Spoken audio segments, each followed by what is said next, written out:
Hey team, I just finished How to Heal Yourself from Depression When No One Else Can by Amy B. Scher.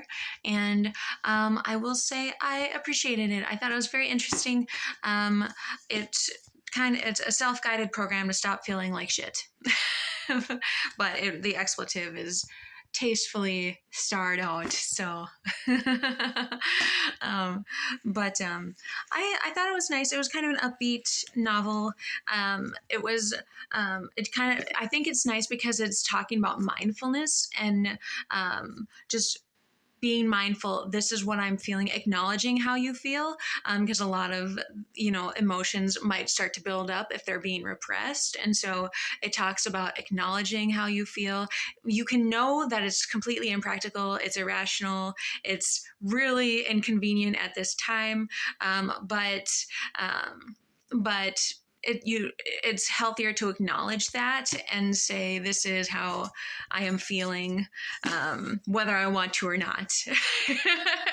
And I think we've all been there where it's like, this is dumb. This is dumb. So I think that this is good in that way. To just bring it up, and it gives you like a motion and action that you can take, because it talks about going in, and you can see a therapist and you can talk about how you feel, and you can explore what you've lived through in your past, and just because it's true, you don't know what moments in your life helped to shape who you are. It's hard to tell. I mean, it mentioned in the book that some things that you go through could be very, very traumatic, or like big events, but they're actually not really that big to you. They're actually not as traumatic for you versus something that might be less recognized by the third parties. And so and a lot of it can be subconscious, and subconscious reactions. It said that by the age of 7, there are certain things that are set in your personality, and I don't know that I necessarily agree with that particular age, but I do know I was actually just thinking about that, what younger year forces contributes to how and who you become the person that you are. So I just think it's interesting because I was just thinking about that. But just thinking of, gosh, how did that affect who you are, and how do you heal something that's so ingrained? But then at the same time, you have so many different experiences that how can one particular instance of something be so torrentially important? And it all depends. Is it something big? Is it something small? Was it consistent? Was it one time? And so I thought that was interesting. Something you can kind of think about for yourself. But I liked that in this, it gives you a few methods for giving you something to do, because I feel like when you are feeling like not yourself, you do have that it kind of builds in your body. The anxiety makes you can feel it, and there's also an educational element where apparently you learn more through movement and through doing pairing education with that movement, and so maybe this is you learning to heal yourself, or just is mindfulness, but it's also a physical outlet for some of your stress. And so I do find that interesting as well. And it was a little redundant in the book. They repeated it every time, perhaps just because they weren't sure if you're skipping 2 parts of the book and you wouldn't have to flip back and forth and back and forth and back and forth.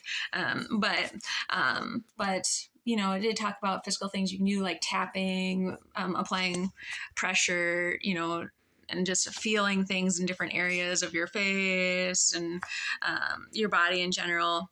Talked about your chakras and, things like that. So your meridians. So I think that it is interesting.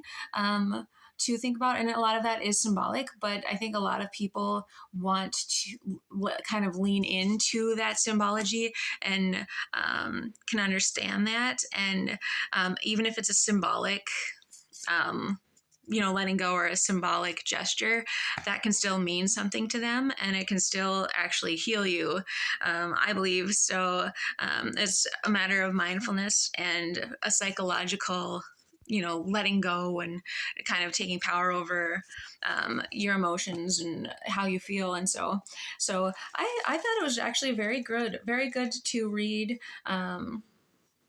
And I it was upbeat, and it kind of just said, hey, you can do something for yourself, and it's you go for it, and so I think that's great. So with that, I guess I will say another one at the end was muscle testing, and that was I'm less sure about that, but I do think that there is definitely psychological um,